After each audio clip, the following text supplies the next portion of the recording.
Hi, and welcome to the Girlfriend God. My name is Kelly, and I'll be your host.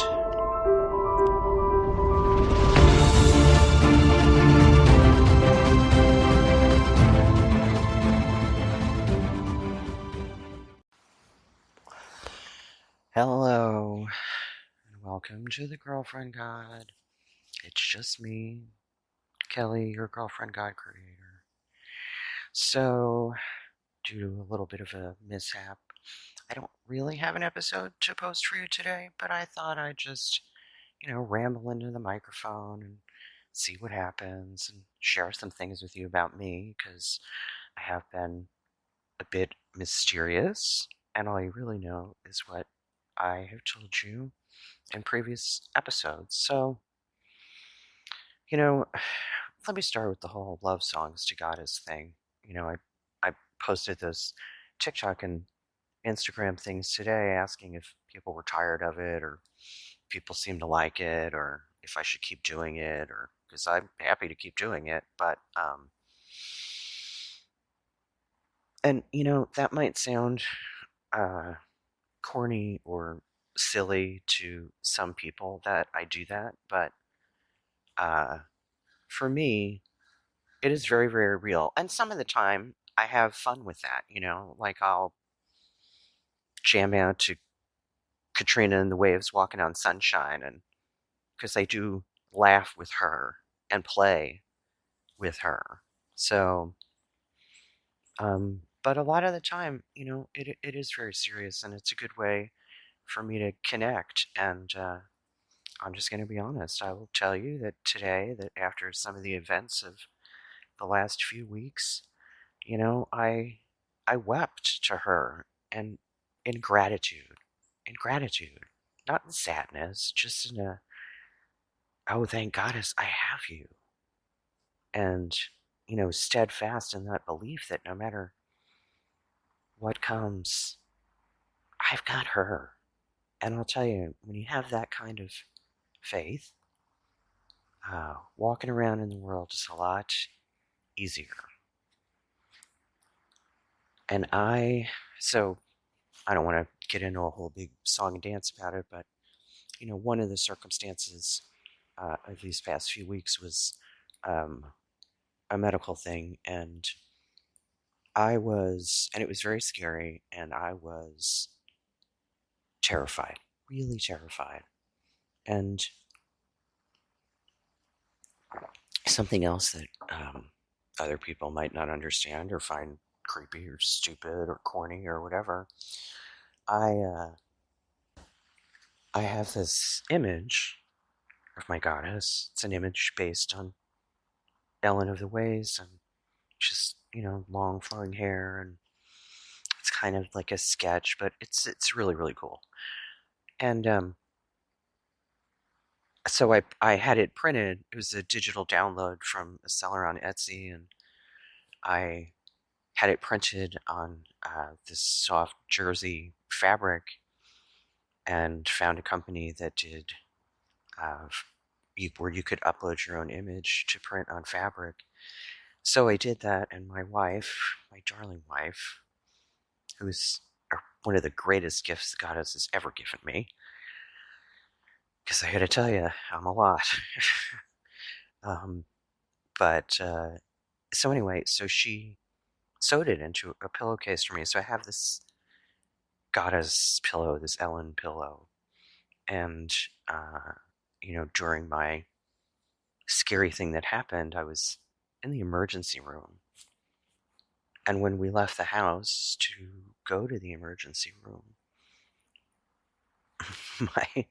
my wife went back in and got my goddess pillow. And you know what? I fucking clung to that thing in the emergency room because I was so scared. And it helped me to feel less scared. And that's what my relationship with her is like. And that didn't happen overnight. And it's not a 24/7 thing, although it's getting there. um,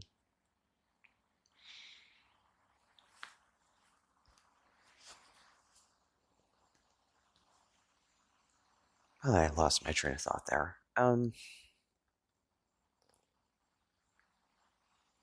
That is what my relationship with her is like all of the time. I mean, she's available to me all of the time. And it took me a really long time and a lot of practice and a lot of prayer and a lot of meditation to get to the point that I'm at now. And for a long time, when I lived in the house that I live in now, sorry, I'm loudly swallowing coffee at you.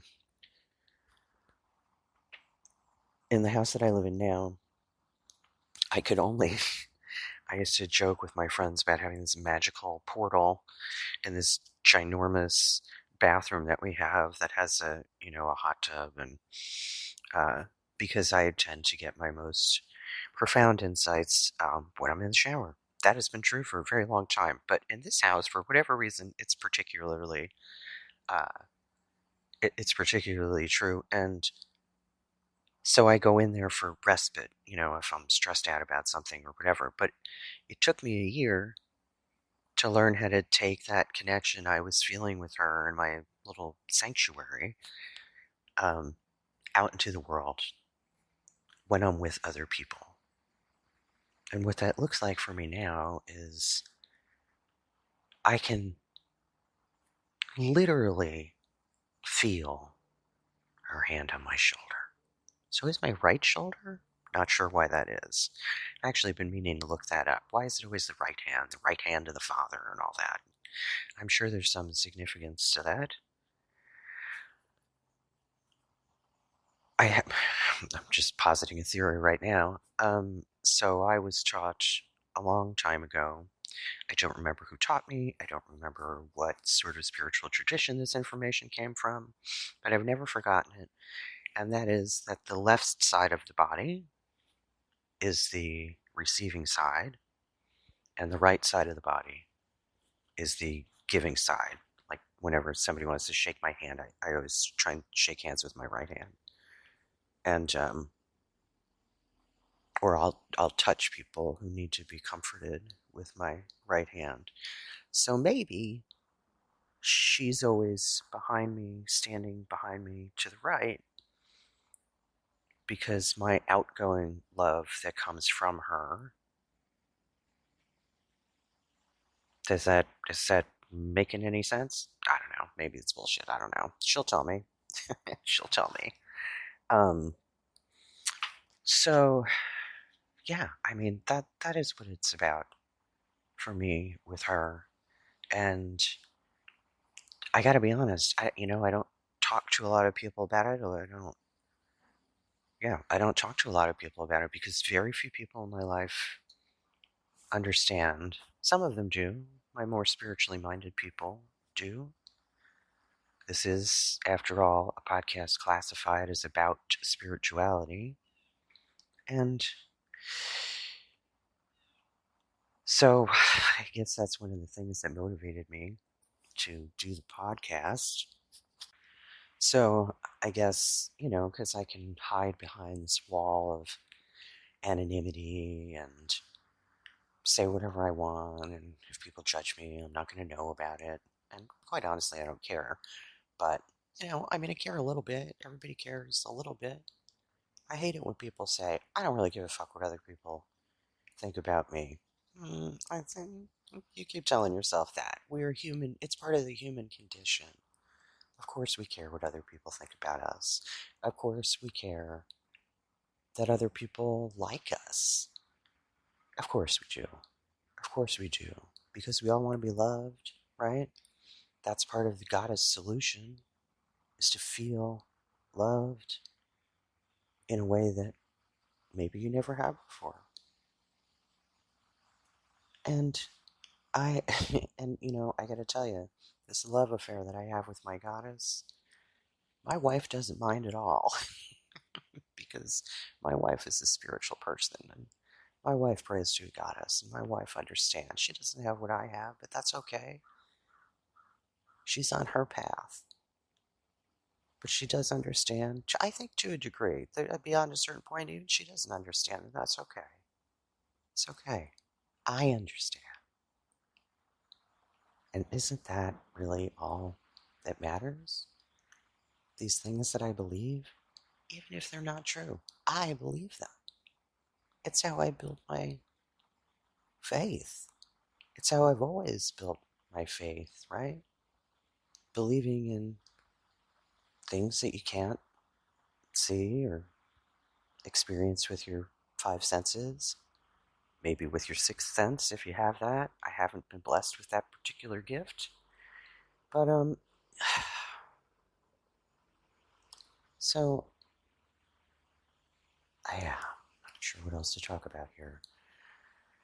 It hasn't always been like this for me. Let me go back to that thread. It hasn't always been like this for me. As a matter of fact, it's only been like this for me really within the last, I'd say, 2 or 3 years. And because I had some sort of profound spiritual experience about 3 years ago in Pittsburgh. Well, not really Pittsburgh, 30 miles north of Pittsburgh, in the foothills of the Allegheny Mountains, in a town called Freedom. Kind of ironic, since it's a very rural, poor town. But we lived out in the country, and we lived in a nice complex that was just on its edge, and that's where I had a lot of kind of mystical experiences with actual deer.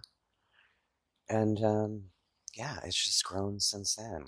But again, I'm at where I'm at because I dedicated a lot of my time and focus to it. So,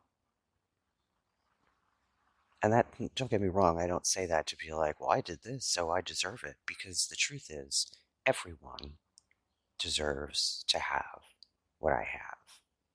And everyone can have what I have, I think. It might look different for you, but the underlying principle is the same. Coming to believe that I am okay no matter what happens. No matter what happens in my world, no matter what happens in the global economy, no matter what happens in the many wars that are being fought, no matter what happens, all the way down to the people in my life, and tragedies happen, and I'm getting older, and my wife's getting older, but I know when I put my head down on the pillow at night, I go right to sleep. Yeah, that pillow. I rest my head on that pillow, and I go right to sleep because I very rarely seriously worry about anything, big or small, and I trust that I'll always be taken care of. Of course, I don't do it perfectly. Sometimes I'm worried. Of course I worry about things, but the worry doesn't own me. The worry doesn't own me. So it's not going to keep me up at night. It's not going to be running around in my brain, preventing me from going to sleep. Now, I'll be honest and say that I have a couple health problems, so I have several medications that actually make me very sleepy. But I believe that even without those, I would still go right to sleep every night. And maybe someday I won't have to take those, so you never know. I just know that things and people and situations show up in my life, and I know that she has brought them all for purpose. Some are a big purpose, some are a little purpose, some are lessons I need to learn, some I don't know why they were brought into my life until much, much, much, much later. But it's pretty much all orchestrated by her. Now, let's talk about that, because I don't want to make it sound like, the goddess is in charge of my life. Yes, but she doesn't manage me or move me around like a rook on a chessboard. Um, but she gives me the opportunity to see where I'm at. That's the other thing I do. I check in with myself a lot. I check in with myself a lot because if something is off, I want to find out what it is and get rid of it immediately. And I've gotten pretty good at that, and that's with many many years of therapy that I've really gotten good at identifying my feelings, and not just identifying my feelings, but knowing what's underneath them, like what's driving whatever uncomfortable feeling I'm having. So, every now and then, of course, I'll still have a feeling where I'm like, where the fuck did that come from? But for the most part, it's good, and having that knowledge about myself allows me to move through it, allows me to talk to her about it, and move on. Because I turned 50 this year, and time's a wasting. You know what I mean? The march is on. I'm in the last chapter, and I can't be mired down by stuff like that, because when I am, it just distracts me from her. It just distracts me from her. And when I am distracted from her, I feel that disconnect, but almost the moment it happens, and I go and I reach out to her. And the connection that I feel comes back instantly. All I have to do is say, hey, sorry about that, goddess. I was thinking about something else for way too long.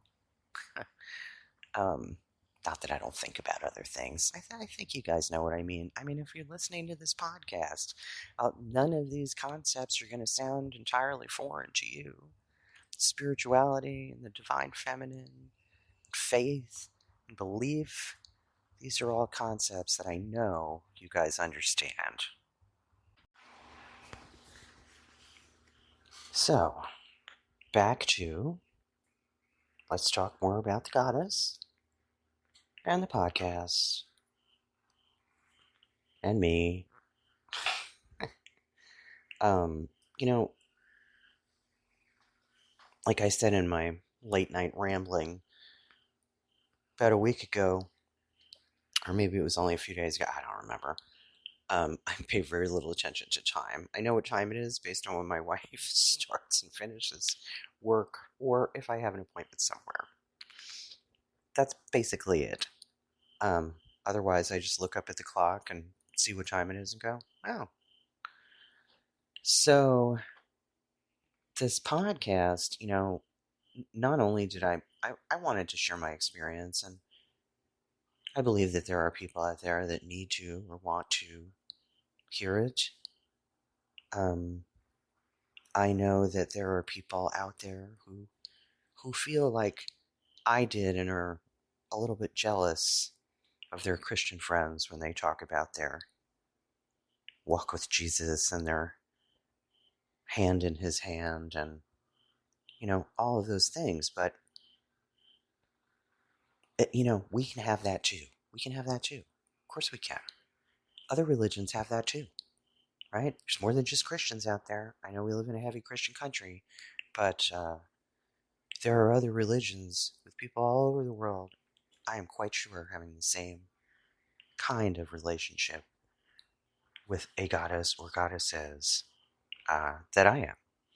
So, and I want other people to talk about it. I want people to come on the show and just talk about their love for her, how they see her, how they came to know her, how she eluded them, which she didn't really elude them. We just weren't looking in the right places, or we weren't quiet enough to hear her. And I know that for many people, it's fleeting, but it's good that it's fleeting because it keeps us looking. It keeps us searching and seeking. It keeps us, it keeps us moving, right? Because when you have a taste of that kind of connection, guess what? You want more of it. You want more of it. I know I did.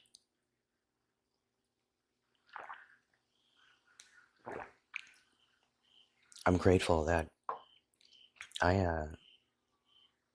am at a place in my life where I have the kind of time I have to spend with her. It made reaching this level of connection with her uh, much easier because I didn't have too many other competing things. I mean, of course, I have other things in my life. I have friends. I have a social network.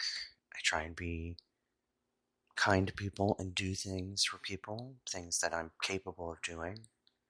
Um, I spend time with my wife's family, my wife, who lost both of her parents this year within 6 months. My mother in law died on January 1st, and my father in law died on June 27th. So we spend a lot of time with her niece and nephew, because they saw my wife's parents as their parents because their own mother has not been much of a mother to them. I was trying to find a really kind way to say that because I do have compassion for her in my heart because I know that she is in pain and I know that she is suffering. Now, I'm not so spiritual that when she does some fucked up shit, I don't get irritated with her or say things firmly. Um, but I try. I try. That's all any of us can do is try, right? We've got to let go of this idea of, this spiritual gianthood where we don't struggle with everyday human struggles. I think even I used to envy, you know, monks who were secluded from the world, like Buddhist monks and Tibetan monks and, cloistered away, and nuns and, the same thing. But you know what? I'm pretty sure today that those people struggle too. Because, ta-da, they are human. They're human. And no matter how much faith we have, I think we will always have moments or days or weeks or months or even years of existential crises and a lapse in our faith, especially if something tragic happens in our life. That happens a lot. That happens a lot. And for me, the only way I can get through those things is I have got to believe, I have got to believe that there's a reason. I'm also a certified past life regression hypnotist, and I think that a lot of the times when people die uh, unexpectedly like that, it's because they have some greater purpose. I was talking to a friend of mine here who lost someone that she was very close to, and um, who, died unexpectedly, had a heart attack, dropped dead right then and there. And I was telling her that because she kept going on and on about what a good person he was and how kind he was and how helpful he was and how he was beloved by his community and all of these things and all of the things that he did for people. I said, my friend, if this guy was as magic as you say he is, and I believe you that he was, and I know a lot of other people in this community are mourning this man, just consider, what if, and I don't know if this is true or not, maybe it is, maybe it isn't, but what if he left his physical body here, because that's all he left here, because he needed to move into his next life to do even more important work there. Or, he could have gotten to that in between place. And in that in between place, what I have been taught is that you get to choose what you're going to do next. And some souls don't choose to reincarnate and come back. Some souls say, you know what, I'm going to stay here and I'm going to be a spirit guide to all these people that I loved so much because in my physical body life, I didn't have the time. Now I have eternity to guide them and talk to them and lead them if they are seeking for me. So those are the kind of things I like to believe happen when a tragedy like that occurs. But the reason, like, when someone dies, in an accident or something, a young, healthy person, or young, not so healthy person, but a person that, clearly we would say was too young to die, that they died, quote unquote, before their time. But, but, I believe there is a bigger picture that is so far beyond my human understanding that that whatever that tragedy is, it is for a reason. And most of the tragedy, like global tragedies that we see, war, for example, slavery, poverty, those things have their purpose too. But I think it's important to be able to make that distinction between mm, man made suffering in the world, which wars are that, right? Poverty is certainly that. But those things are perpetuated by humans. But what if, I'll give you an example. So I've been saying for a long time that, I think that we've been here for a very long time, and for all we know, we're like version 7,846 humans, and that eventually the world dies and she recreates it. I think she's been doing that for a long time. I think that's what past lives are about, but that's another topic. Um, so I've been saying for a long time that I think that she's ready to pretty much wipe us off the board and start over again. And I do believe that, not because she's fed up with us or done with us, but because she has a plan that we don't know about and couldn't understand, even if we did know about it. So when I see that kind of suffering in the world, when I see what we have done as a human race, that has nothing to do with her. Well, everything has something to do with her, but when I think about that, and I think about how, my biggest complaint is that we came from goddess worshipping cultures initially. The patriarchy can really only claim the last 5,000 years, 6,000 years.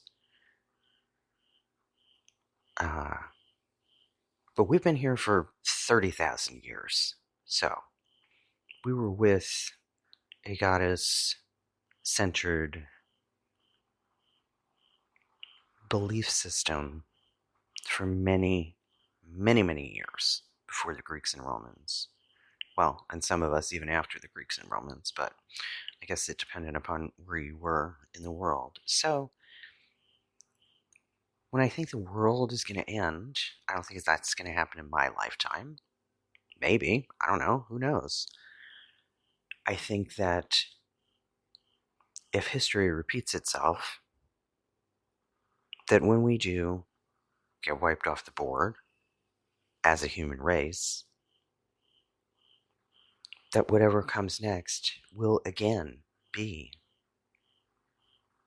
a goddess centered universe. I mean, how can it not? How can it not? That's the other thing. I don't understand how just people in general, really don't think that a woman created us, since a woman is the only living, not the only living, the only force that can create life. I mean, I think that's a no-brainer. I think it makes total sense that we were created by a feminine figure because she gave us life. She gave us birth. Um, and even if you don't believe that, in a lot of mysticism and several religions, this idea, this mystical notion of the twice born, right? It's why Christians call themselves born again. I'm sure there are similar phrases in other religions that mean the same thing. Because we aren't just our physical selves. We have a core and a soul. At least that's what I believe. And fuck, I don't know where I was going with that. And when we connect with this, and again, this is all just what I believe. Maybe you believe the same thing. Maybe you don't. You can let me know. So that second birth is when I'm birthing, my highest ideal, my spiritual self, my core, my soul, my essence. When I am truthful and genuine and walk in the world as the woman that she intended me to be. I fall short of what she intended me to be a lot. She doesn't get mad at me for that. But, so I think that's what that second birth is. And I've actually been, spiritually, I've been reborn a couple of times. I've had, small spiritual awakenings, really, really big spiritual awakenings. And it's happened over and over again. But maybe this last one was the last one for me in this lifetime. And that's, if that's the case, I am totally fine with that. So, I offer these things to all of you. I so hope that you feel loved. I so hope that you feel loved. I was reading, or I was listening to someone earlier today, uh, in an interview on YouTube, and the person said, if we don't feel loved, it's because we deflect love when we are not giving love. That is it is an ongoing, flowing channel. If I'm not loving, I am not going to feel loved. I think that is just a fact. And I think there are probably many of you out there that would say that that is true also in your understanding of how love, real love, God has given love works. Because God has given love is a very different kind of love. I never understood what people meant when they said God is love, God is love. I was like, what does that mean? What does that mean? Now I know what it means. Now I know what it means. And it is not a concept that I can easily put into words. Like I'd have to prepare what I was going to talk about and actually write notes instead of just yammering onto you guys on the fly like I am now. Um,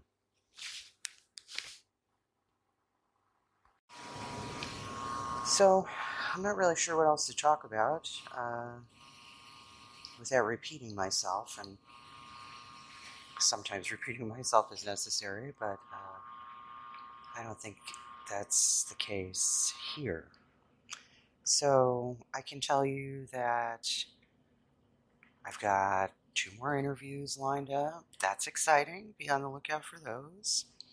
I plan on doing an episode about ecstasy, not the drug, the feeling, ecstasy, and spiritual and religious ecstasy, and that's bound to be juicy and controversial and I was going to say shocking, but really, if you're listening to this podcast, probably very little that I say to you is shocking at this stage.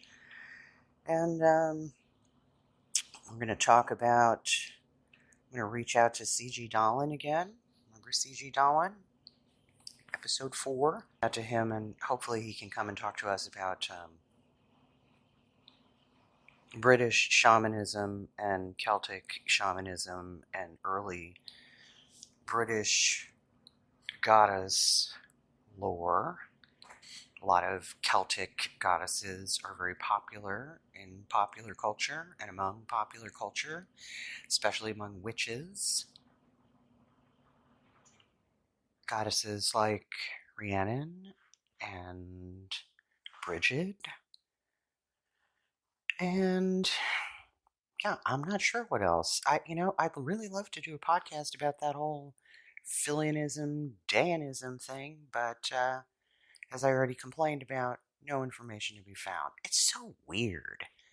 Here's a fun fact, though. The information that is out there says that that book and this movement or scripture or whatever was started by a bunch of British lesbian feminists in the 1970s in Oxford. And then they just kind of vanish, which I think is interesting. And I could probably create some of my own lore about that these supernatural, non physical uh, entities came and posed as these human women just to put the word out uh, about the goddess and goddess worship. And I'd like to do an episode about goddess rituals, past and present. And yeah, so ideas in the works. I'm always thinking about this podcast because really, at the end of the day, this podcast is for her.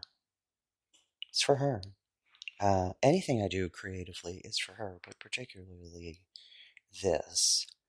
So, with that, my goddess loving friends, I'm sorry to disappoint this weekend, but at least I gave you something. So, stay tuned, and we'll be back on our regularly scheduled dropping episodes next week. And I wish you all the peace of the goddess and love in your heart. The girlfriend.